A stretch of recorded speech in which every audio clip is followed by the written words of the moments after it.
আসসালামু আলাইকুম।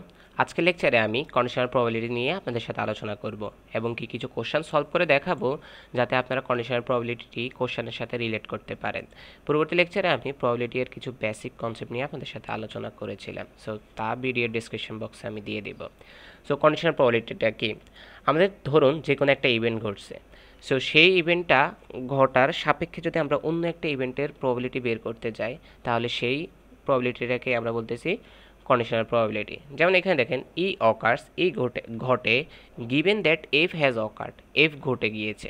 তাহলে এই যে এফ ঘটে গেছে, গিভেন দ্যাট বলা আছে, তার মানে ই যে ঘটবে, এই ইটা এফ এর ঘটনার উপরে নির্ভর করে ঘটবে, এমন অবস্থা। সো একটাকেই লেখা হয় probability of E given that F, মানে ই নির্ভর করে আছে আমাদের কার উপরে? এফ এর উপরে। ওকে, সো এখানে equal to probability of EF দেওয়া মানে হলো তাদের দুইজনের মধ্যে, দুইটা ঘটনার মধ্যে যে কমন ঘটনা তার প্রবাবিলিটি আমরা এখানে দিব। আর এইখানে যেই ঘটনার উপরে নির্ভর করে থাকবে, অথবা এভাবে যদি বলেন যে যেই ঘটনা আগে ঘটেছে তার প্রবাবিলিটি আমরা এখানে দেব। সো চলুন কোশ্চেনটি সলভ করা যাক। সাপোজ কার্ড নাম্বার 1 থ্রো 10 আর প্লেসড ইন আ হ্যাট। তার মানে আমাদের এখানে 1 থ্রো 10 মানে 10টা কার্ডের কথা বলা হয়েছে, প্লেসড ইন আ হ্যাট, যে কোনো একটা হ্যাটের ভিতরে আছে। ওকে, এখন মিক্সড আপ করে দেওয়া হয়েছে and then one of the card is drawn. তারপরে আমরা কি করলাম? One of the card is drawn আমরা বের করে আনলাম। এখানে 1 থেকে একদম 10 পর্যন্ত কার্ড আছে, রাইট? সো এখানে 1 থেকে একদম 10 পর্যন্ত কার্ড আছে, সেখান থেকে আমরা যে কোনো একটা কার্ড উঠাবো। Okay, and then one of the card is drawn if we are told, যদি আমরা বলি that the number on the card is at least 5। আচ্ছা, তো এখানে আমি 1 লিখতে গিয়ে অন লিখে ফেলছি। সো নাম্বার 1 মানে প্রথম কার্ডটা, the ড্রন card is at least 5। So at least 5 হবে এমন, তাহলে অ্যাট লিস্ট 5 হবে এমন সংখ্যা কি কি হইতে পারে? আমরা প্রথমে 5 পাইতে পারি, অথবা 6ও পাইতে পারি, অথবা 7, অথবা 8, অথবা 9, অথবা 10। তার মানে আমাদের অবশ্যই কি অ্যাট লিস্ট 5 হতে হবে, 5-এর থেকে বড় হতে হবে, 5-এর সমান বা বড় হতে হবে। Okay, then what is the conditional probability that it is 10। তার মানে আমাদের কন্ডিশনাল প্রবাবিলিটিটা বাইর করতে হবে যে এটা 10 কিনা। তার মানে এই যে আমরা এই ঘটনাগুলো ঘটতে পারে, সেই ঘটনার সাপেক্ষে এখানে যে 10 ঘটবে তার প্রবাবিলিটিটা কত? যে 5, 6, 7 যে কোনো ঘটনাই তো ঘটতে পারে, তার মধ্যে 10 ঘটবে, শুধু 10 পাবো, সেই প্রবাবিলিটিটা আমাদেরকে বের করতে হবে। সো চলুন শুরু করা যাক। সো আমাদের এখানে স্যাম্পল স্পেস কি দেখতে পাচ্ছি? স্যাম্পল স্পেস হচ্ছে 1 থেকে 10 পর্যন্ত। তো এস এর মান আমাদের এখানে কি হবে? 1, 2, 3, 4, 5, 6, 7, 8, 9, 10। ওকে, আমাদের এখানে একটা ইভেন্ট ই ধরবো আমরা যে 10 হওয়ার প্রবাবিলিটি, আরেকটা ইভেন্ট ধরবো আমরা এফ, মানে আমাদের এই ইভেন্টের উপরেই তো আমাদের ই ইভেন্টটা নির্ভর করে আছে, তাই না? এই কারণে আমরা এটাকে এফ ধরছি যে 5 থেকে 10 পর্যন্ত। সো আমরা লিখি late E be the event that number of drawn card is 10। তাহলে ইয়ের সেটটা কী হবে? ইয়ের সেটটা হবে শুধু 10, তার মানে 10 ঘটার সম্ভাবনা। ওকে, এই যে ইটা আমাদের ডিপেন্ড করে আছে এফ এর উপরে, তাহলে আমরা এফ এর জন্য লিখব, এফ এর জন্য আমরা এই সংখ্যাগুলো লিখব। সো আমরা লিখব এখানে F be the event that number of ড্রন at least 5। তো এফ, তাহলে ফুল সেটটা কী হবে? অবশ্যই 5, 6, 7, 8, 9, 10।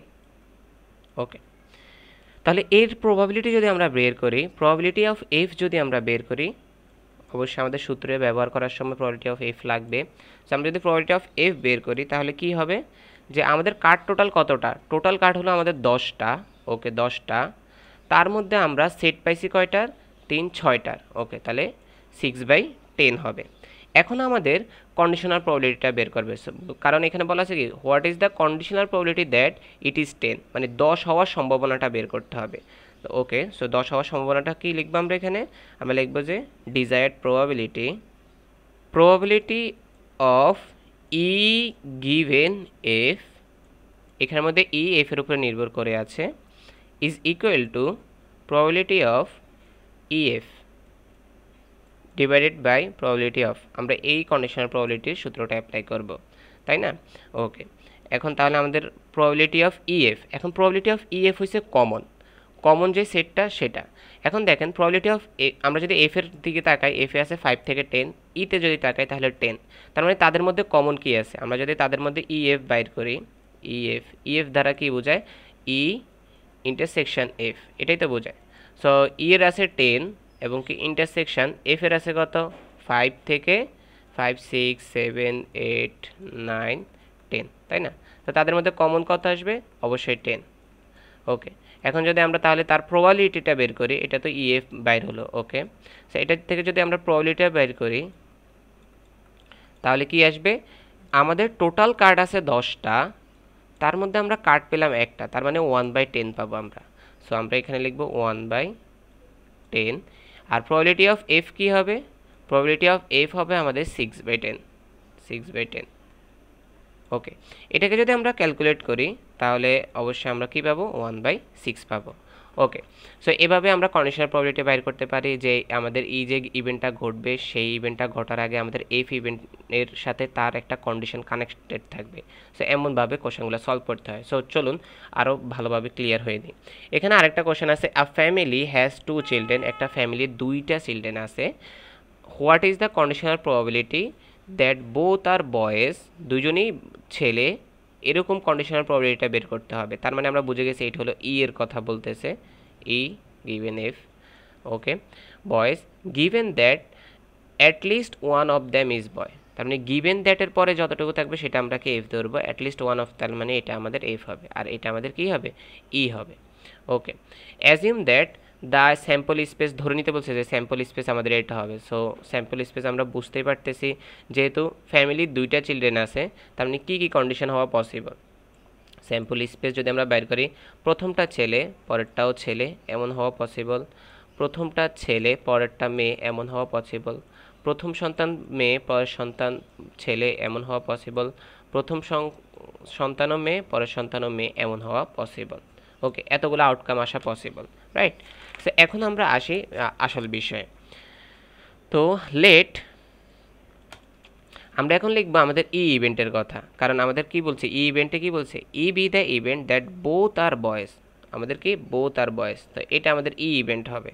So E be the event both are boys, তাহলে ই ইজ ইকুয়াল টু আমাদের হবে বি বয়েজ, দুজনই ছেলে হবে এমন প্রবাবিলিটি আমাদের কন্ডিশনটা এখানে চেক করতে হবে। ওকে, এর পরবর্তী আমাদের এফ ইভেন্ট। এফ ইভেন্টে কি বলছে যে at least one of them is boy, তাহলে at least one of the is boy, এটা এরকম কোথায় আছে? এখানে আছে, এখানে আছে, এখানে আছে, এই 3 জায়গায় আমরা দেখতে পাচ্ছি যে অ্যাট লিস্ট ওয়ান অফ, মানে অ্যাট লিস্ট দ্বারা আমরা কি বুঝি যে হয় একটা হবে না হলে এর থেকে বেশি হবে। সো এখানে এই 3টা সেট হবে। So F be the event that at least one of the is a boy, সেটটা কি হবে? বয় বয়, বয় গার্ল, গার্ল বয়, এই সেটটা হবে। ওকে, তাহলে এর যদি আমরা প্রবাবিলিটি বের করি তাহলে প্রবাবিলিটি অফ এফ কী হবে? প্রবাবিলিটি অফ এফ হবে আমাদের টোটাল সেটে আছে 4টা, টোটাল সেটে আছে 4টা, তার মধ্যে আমাদের এখানে 3টা সেট আসে, সুতরাং 3/4 হবে প্রবাবিলিটি অফ এফ। এখন যদি আমরা আমাদের যে ডিজায়ার্ড প্রবাবিলিটিটা বের করতে বলছে যে what is the conditional probability that both are boys, তাহলে দুজনই ছেলে হবে তার কন্ডিশনাল প্রবাবিলিটিটা বের করো। Okay, so desired probability of E given F is equal to আমাদের probability of E F divide by আমাদের প্রবাবিলিটি অফ এফ। ওকে, তো প্রবাবিলিটি অফ ই এফ এর আমাদের ভ্যালু কী পাবো? আমাদের আচ্ছা আমরা একটু দেখে নিই। প্রবাবিলিটি অফ ইতে আমরা কি পাইছি? আমাদের বয়েজ দুজনই ছেলে হবে। আমাদের প্রবাবিলিটি অফ এফ এ কী পাইছি? এটা পাইছি, রাইট? সো এটা হচ্ছে এফ। তো এখানের মধ্যে দুজনের মধ্যে কমন কি? কমন হলো এটা। তো কমন রেজাল্ট থেকে আমরা কয়টা রেজাল্ট পাবো? একটা রেজাল্ট পাবো, রাইট? একটা কমন আছে মাত্র। সো আমাদের টোটাল স্যাম্পল স্পেস 4টা, তার মধ্যে আমাদের কমন আমরা একটা পাইছি, সুতরাং 1/4 হবে। আর প্রবাবিলিটি অফ এফ কি পাইছি? 3/4, 3/4। এটাকে যদি আপনারা তাহলে ক্যালকুলেট করেন অ্যান্সার আসবে 1/3। আশা করি এটা বুঝতে পারছেন, কারণ আমাদের এইখানে যে কন্ডিশনাল বিষয়টা ছিল সেটা হচ্ছে 2টাই ছেলে হবে। হ্যাঁ, অ্যাটলিস্ট ছেলে হবে, সেটা আমাদের 3টা সেট আছে, তার ভিতর থেকে যে শুধু ছেলে হবে 2টাই, তার প্রবাবিলিটিটা বের করতে বলতেছে, তার মানে এখানে ডিপেন্ডেন্ট হয়ে আছে। ওকে, এখন 1.7-এ আসি। Suppose an urn contains 7 black balls. একটা আর্নের ভিতরে একটা ধরেন আর্ন একটা আছে, তার ভিতরে আমরা 7টা ব্ল্যাক বল আছে, 7টা কি ব্ল্যাক বল আছে। ওকে, অ্যান্ড 5 হোয়াইট বল, তার মানে 5টা কি আছে হোয়াইট বল আছে। উই ড্র 2 বলস, আমরা 2টা বল উঠাবো ফ্রম দ্য আর্ন থেকে উইথাউট রিপ্লেসমেন্ট। এখানে বলেছে উইথাউট রিপ্লেসমেন্ট, তার মানে কোনো রিপ্লেসমেন্ট ছাড়াই আমরা, রিপ্লেসমেন্ট দ্বারা বুঝাইতেছে আমরা মনে করেন 7টা বল, টোটাল এখানে কয়টা 11টা বল আছে, তার মধ্যে একটা বল প্রথমে উঠালাম, উঠে সেই বলটা আবার রেখে দিয়ে আবার আরেকটা বল উঠালাম। বিষয়টা এমন না, একটা উঠালে সেটা উঠে গেছে, এরপরে আর বাকিগুলো থেকে আমাদের আরেকটা উঠাতে হবে। Assuming that each ball in the urn is equally likely to be drawn, equally likely আমরা উঠাবো একের পর এক। What is the probability that both drawn balls are black? তার মানে দুইটাই ব্ল্যাক হবে, মানে প্রথমটাও ব্ল্যাক হবে দ্বিতীয়টাও ব্ল্যাক হবে, সেই প্রবাবিলিটিটা আমাদেরকে বের করতে হবে। সো খুব সিম্পল, আমাদের এখানে কি করতেছে, প্রথম যে বলটা আমাদের উঠাবো সেই প্রথমটা বলটা উঠানোর ইভেন্টটাকে আমরা এফ ধরবো, দ্বিতীয় যে বলটা উঠাবো সেটা আমাদের এফের সাপেক্ষে ই ধরবো, কারণ এফ তো আগে ঘটে গেছে, আগে ঘটে যাওয়া ইভেন্টকে আমরা এফ ধরবো, পরে ঘটে যাওয়া কন্ডিশনটাকে আমরা ই ধরবো। ক্লিয়ার? সো আমরা ইভেন্টগুলোকে লিখি। So let F denote the event that first drawn ball is black.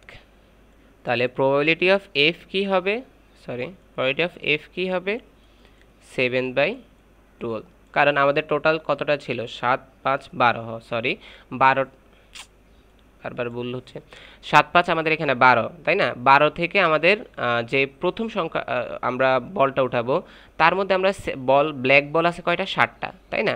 তো এই 7টার যে কোনো একটা উঠতে পারে, তার মানে 7টার 1 number 2 number 3 number 4 number 5 number 6 number 7 যে কোনো একটা উঠতে পারে, তাই না? তার মানে 7টা পসিবল আউটকাম আছে, তো যতগুলো পসিবল আউটকাম হয় আমরা সেটাই লিখি। সো এখানে 7 লিখব।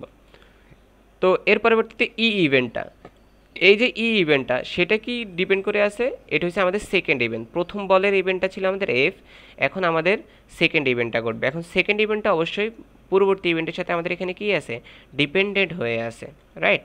So E denote the event that second drawn ball is black, সেটা হবে কি probability of E given that F is equal to, আমাদের এখন যদি একটা উঠাই ফেলি কালো বল থেকে, তখন আমাদের আর আর্নে কি আছে 6টা কালো বল আর 5টা সাদা বল, তার মানে 6টার এখানে 6 হবে, আর এখানে আমাদের টোটাল এখন কতটা আছে 11টা আছে, এখন আর কিন্তু 12টা নাই।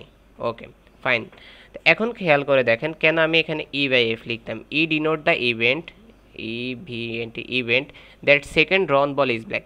এই যে খেয়াল করে দেখেন এইখানে এই কন্ডিশনটা লেখার কারণ হলো আমাদের যে প্রথম বলটা আমরা উঠালাম, প্রথম বলটা যে উঠালাম সেই উঠানো ঘটনাটা এখন ঘটে গেছে, ঘটে যাওয়ার পরে এখন দ্বিতীয় ঘটনাটা আমাদের ঘটতেছে ইভেন্ট, তাই না? সো এই ইভেন্টটা খেয়াল করে দেখছেন যে প্রথম ঘটনা ঘটার কারণে তার আমাদের কন্ডিশনটা মেনে তারপরে তাকে ঘটতে হইতেছে, তাই না? তার মানে ই গিভেন দ্যাট এফ হয়ে তারপরে তাকে ঘটতে হইতেছে, রাইট? সো এই কারণে এখানে 6/11 হবে। আচ্ছা, এর পরবর্তীতে আসি, এখন আমাদেরকে প্রবাবিলিটি বের করতে হবে যে both ball are black. So probability of, তাহলে both ball are black is P E F is equal to probability of E by F into probability of F. So এই সূত্রটা আমি কোথা থেকে লিখছি, এই সূত্রটা আমাদের এই যে এই সূত্রটা এখান থেকে লিখছি, কারণ কি আমাদেরকে বলছে যে বোথ বলস আর ব্ল্যাক। সো এখন আমরা কী করছিলাম, এইসব কন্ডিশন আমরা বোথের হিসাবে বের করছিলাম, তাই না? কারণ আমরা সূত্র থেকে যদি দেখি এটা আমাদের হলো বোথ, দুইজনের মধ্যে কমন জিনিসটা বের করে, আর এটা হলো আমাদের গিভেন দ্যাটের কন্ডিশন, তাই না? আর এটা হলো আমাদের পূর্ববর্তীতে ঘটেছে তার কন্ডিশন, তার মানে এটা হলো বোথের, এটা হলো গিভেন দ্যাটের, মানে কন্ডিশন যেটা থাকবে সেটার, যদি বলে যে কন্ডিশনাল প্রবাবিলিটি গিভেন দ্যাট, তাই না? সো এই কারণে যে বোথের যেহেতু বের করতে বলছে, সুতরাং আমরা কি বের করব, আমরা আমাদের বোথের কন্ডিশনের রেজাল্টটা বের করব যে দুইজনেই কি হবে ব্ল্যাক হবে, প্রবাবিলিটি অফ বোথ বলস আর ব্ল্যাক, তার জন্য আমরা এখন বের করব।